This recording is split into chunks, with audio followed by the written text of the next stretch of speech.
Welcome to Heavenly Harvest Homestead. My name's Ken, and today I'm preparing our garden area so we can get this stuff planted down.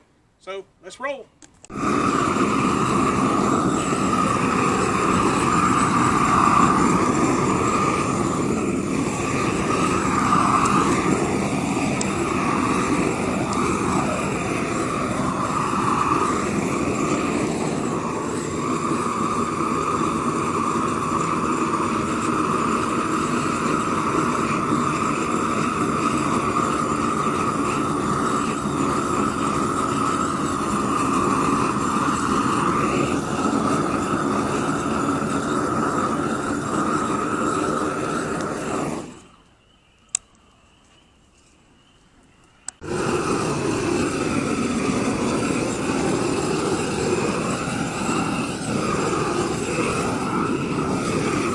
If you come over here on this side, I'll show you how to Susugi bond. Okay, so you see I did a little bit down at the bottom, so what you want to do is start with a flame. Start going slow and keep an even pace. What you want to see is just you have a little, looks like sparks coming out. That's what you want. That's where it's sealing the wood in as they go around.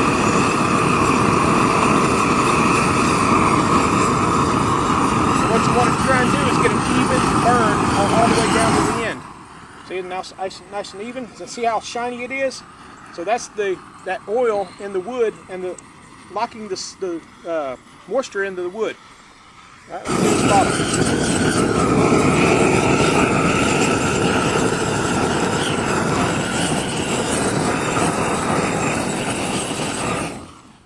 Just like that.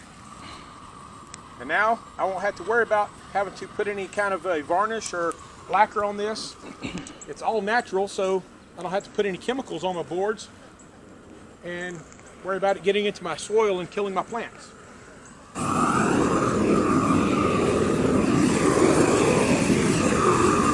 off a great little day. It was 70 degrees today, and when I got off work, I was able to get out here and get started on this early, and I wanted to get this done because it's supposed to rain big time tomorrow. We're supposed to get, expecting about 1.5 inches of rain again.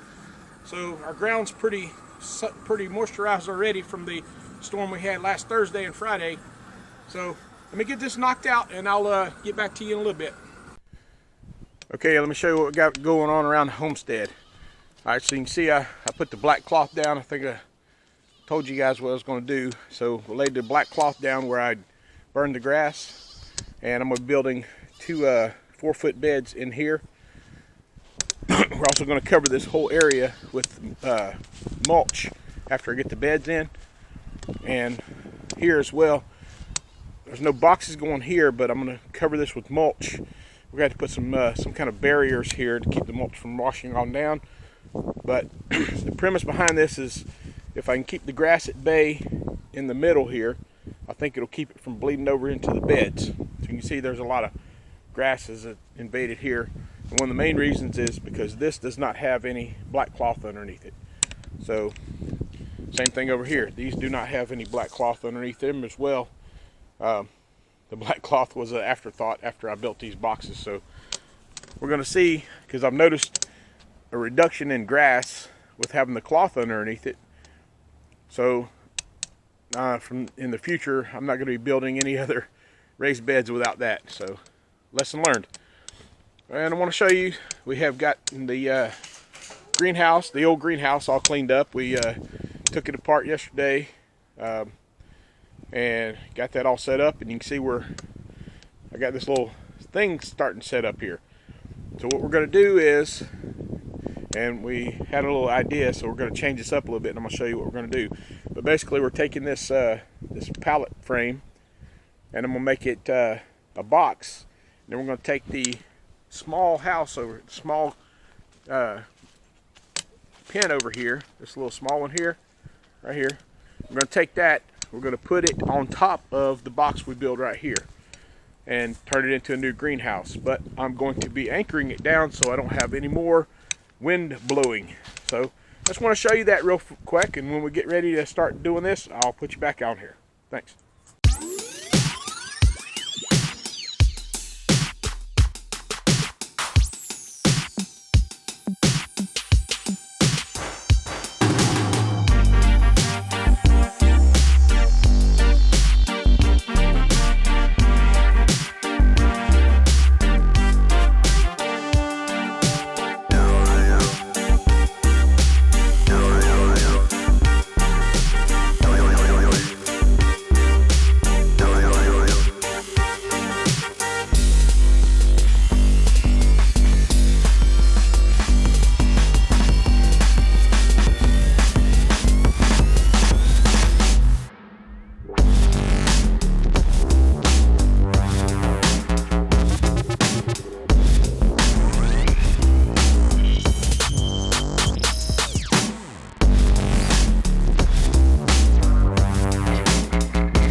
We're setting posts, as you can see, and what we're doing is I'm using these.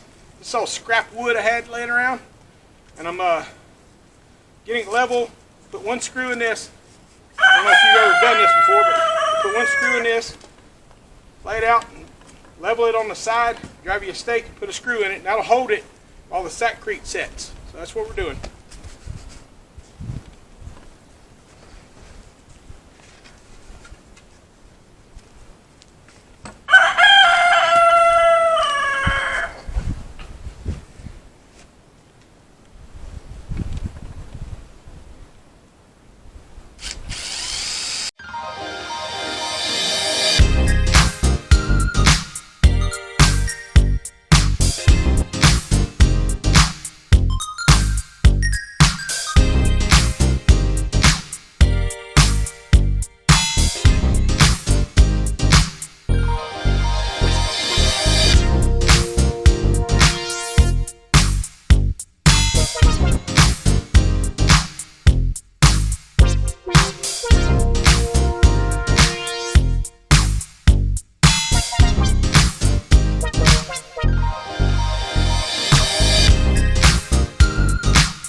got you guys outside now, and I want to show you around what we got going on in our beds. So this is carrots. We got some coming up now finally. I guess that ton of rain we got must have knocked the seeds down in the ground a little bit more than we wanted them to, but they are starting to come up pretty well. Looks like our cat's been digging in the garden again. I got to figure out how to keep the cats out. So if you guys have any suggestions about that, please let me know. Right over here, this garden bed is, we turned this over in the end the other day when I burned all the grass out. And Beth is letting these collards go to seed, so we can have some of these collard seeds, because this collards have been amazing this year. I mean, just producing like mad. So as hopefully we can get some seed out of these, because they have been insane. And if you'd like some, just let us know. We'll send them to you. All right, over here is our cabbage. It's getting to a point pretty good. I got to figure out when these are supposed to be harvested. I'm not sure, but we're supposed to be getting some cold weather coming in tonight, and they're expecting some snow, not measurable snow, hopefully, because I'm really a little bit concerned right now because I have blooms on all my fruit trees right now. So I'm a little bit concerned about that. You can see the growth on my fig tree is starting to pop out. It's not too fast. Well, let me walk you around to the front here and I'll show you what I'm talking about the so this tall grass here, I got to get this cut down, and you can even see, I mean, this tall grass is insane. I got to get out here and do some mowing, because I got to get this ground tilled up. We're going to have to put some stuff in the ground for too long too. It's going to be, this planting season is going to be upon me before I even get a chance to get going. So I got to get on the stick. So here's the other fig tree. And then let me walk around to the front here and show you these trees. This pomegranate, it's not showing. Well, I'm wrong. Look at there. That leaf popped up since yesterday. That one right there. So that's pretty nice. I was a little bit concerned about it. It might have just died on me. But you actually see some leaves coming up on the limb too. Awesome. So I was a little bit worried about that guy. But you can see my blueberries have already started to bloom. And this is what's got me the most concerned. Is this happened to me a couple years ago. My blueberries started blooming, and then we had a late frost and it killed everything and lost all my blueberries. So this guy here, I'm not sure what his deal is. He is always very late producing, so maybe he knows something that the other ones don't. So it never actually puts out blooms until later, like the rest of these guys do. See that one too? That one doesn't have any blooms on it either. I think these might be the same variety. And then I've got blooms on that one. My Japanese cherry tree, it's still sitting around chilling, so it knows that it ain't time yet too. I've got my azaleas starting to get some blooms on them. So I'm looking forward to these blooming. I didn't have these in there last year, so I'm looking forward to seeing how pretty they are, because all I have is white out here. But you see my pears. The pears have gotten a lot of blooms on them. And if we get a real bad frost, it's going to kill all these guys, and I'm not going to get any production at all. So that's the other pear tree there, and it's growing. And then over here, my crabapple tree, you can see all the blooms on it. I mean, it's going nuts. So, pretty flowers. And this happened also last year. What happened, the flowers came out. It didn't get cold, but what happened, the flowers all came out, and then we had some torrential rain, and it knocked all the pollen out of them, so my bees weren't able to pollinate the trees, and they produced little tiny fruit. You can still kind of see some of them on there. They haven't all fallen off, but I mean, it was just a little bitty tiny apples, because they didn't get pollinated. All right, so I wanted to show you that, show you how we're coming along. And then over here in the middle, I wanted to show you this, because we're going to be changing this up. I told you we're going through some transitions, and this is one of them that's going to be happening. We're going to take and go from here all the way to about to the tree here. I'm going to make a big herb bed right here. So these are lavenders, and they are starting to grow all the way out of this thing because this dirt is settled, but the root ball didn't. So these aren't growing like it should, so I need to raise the level up and put some more dirt in here so they'll grow out. Plus you got the bee balm out here, and Beth wants to put all of her herbs out here and make a big herb garden. She's wanting to do some medicinal herbs, so she wants to make a little apothecary garden out here to grow her seeds in, or grow her herbs in. All right, so I just want to show you that, show you around our growth home, or our homestead. Let me walk you back here in the back, and I'll show you the progress on my what I'm doing to replace our greenhouse. And there's our new ducks. We got Muscovies. We got them from the auction, or from the barnyard auction a few weeks ago. I love Muscovies. They are such good ducks. Very mild-mannered and even tempered. You can see I'm gonna show you Pickles and Honeycup over Buttercup. Honeycup. God, Honey's down there in the bottom. I got my mind messed up, but you can see the brown one. You can see her belly is starting to sag down, and her udders are starting to drop. So we expect her to kid anytime in the next couple weeks. And there's Piper. There's my new bottle baby, doing his thing. He is such a cutie. He's going to be a great addition to the farm. I'm really looking forward to seeing what he can do for our goats. He's going to be our other male breeder. And I got my ducks you've seen before. So she's chilling over here. Hopefully she's going to start laying me some more eggs, because I got a customer that's asking for duck eggs again. And then here's Honey. Honey's down here chilling out. She's going to kid out after Buttercup does. So she was the second one we bred, so she's going to be doing her thing here for pretty soon. She doesn't look as big as I thought she would, but she's a Nigerian dwarf, so maybe they don't get as big as I'm thinking. Or maybe she's only going to maybe give us one this year. I'm not sure. This is my first time I've ever kidded out goats, so I'm not sure exactly what is going to come of that. And here's my chicken yard. Now, this is another big transition that's going to end up happening. Let me show you what we're going to be doing.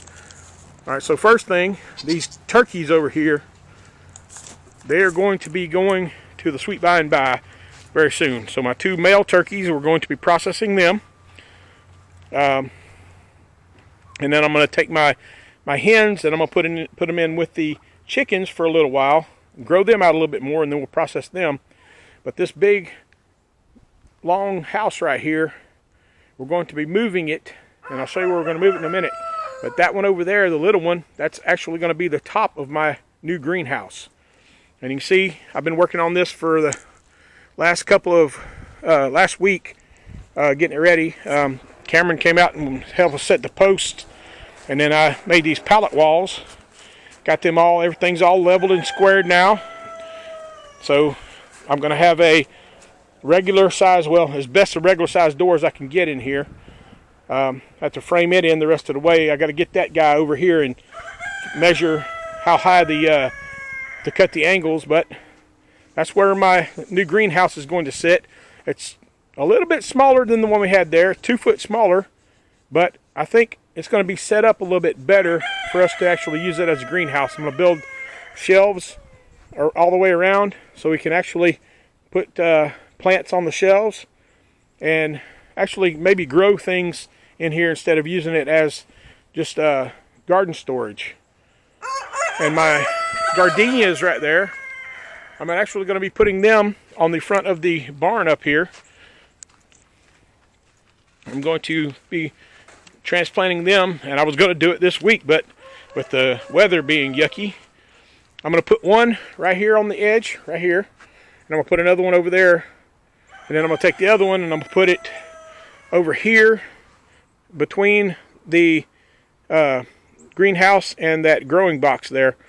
So we've got 3 of them, and I had intended on putting them in a line on the side of the house over here, but we just changed our mind. So like I said, we're doing some transitioning. All right, so right here where this red house is, this is where we're gonna end up putting the long pen at. So it's gonna go from about right here all the way over to where that root is. You can see sticking out of the ground. And it's going to come out. So this is going to be, and I'm going to take the doors off my red original chicken house. And we're going to be putting our chickens back in this run and let them use the house as their sanctuary. And I'm going to put a nest box on the back side so they can lay their eggs in there and we can harvest them from the outside like I had before. So I was going to tear it down, but Beth said she didn't want me to tear it down because that's the first thing I built on the homestead. And she said it's kind of nostalgic. She doesn't want to lose it, so we're going to incorporate it into our new chicken yard. All right, so I want to show you that, and I'll get back in a minute. Okay, I wanted to show you an update on our starts. So it's that tomato I showed you. It's like when our cats got after it because it looks like these limbs are broken. But you can see it's recovering very well. Got some more blooms on it right here. You can see our marigolds these things are about ready to go in the ground, but we're expecting some snow this evening, so kind of a little bit worried about putting anything outside right now. And then you can see our loofah. I don't know if you can see that it's stretching out to go try and find where that tendril can go, and it's overtaking our dill. So we gotta get these definitely in the ground soon too. And there's our my marjam or thyme, maybe. Yeah, that's thyme. And then this is the marjam.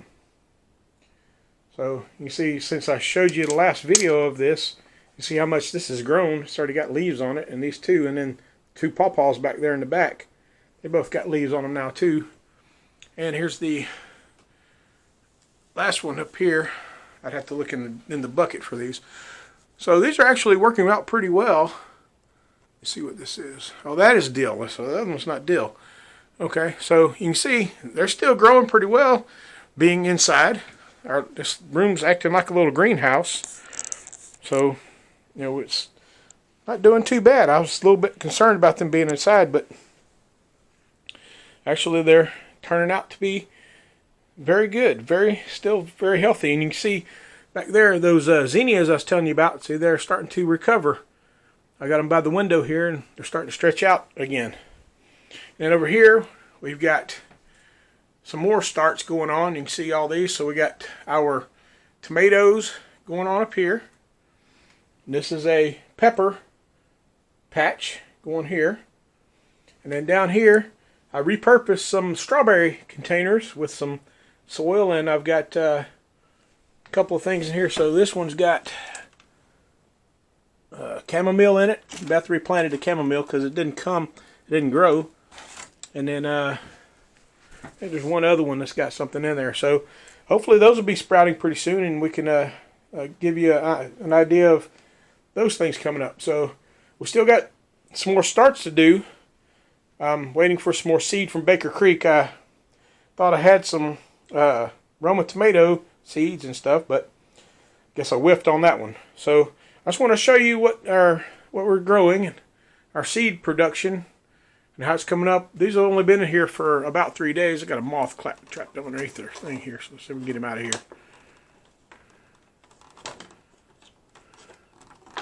Come on, moth, get out of there. There we go. Trying to get the light. Don't want him inside my little greenhouse thing here. I gotta try to do this one-handed. Gee whiz. They went under there again anyway. Alright everybody, I want to show you what we've been doing over the last couple of days. This is what we've been doing on the greenhouse. So we got the cage moved on top of the pallets, and I put this door in yesterday. I repurposed it off of our house. We had an old door that the screen had busted out. So we ended up framing this door in, and now we got a door for the greenhouse. So my plan is I'm going to take the plastic and I'm going to go over the top with the plastic, and then I'm thinking about using the polycarbonate panels that came off the old greenhouse for the front, but just because last time I tried to put plastic on the front, it was a kind of a disaster. So I just want to show you that and show you what we're doing, and when we get it done, I'll show you the rest. Well, everybody, I appreciate y'all watching us, and if you haven't subscribed, please subscribe, and if you like this video, give us a thumbs up and ring that notification bell so you can see when I put new videos up. But until then, I want to tell you, God is good all the time, and all the time, God is good. God bless. Love you.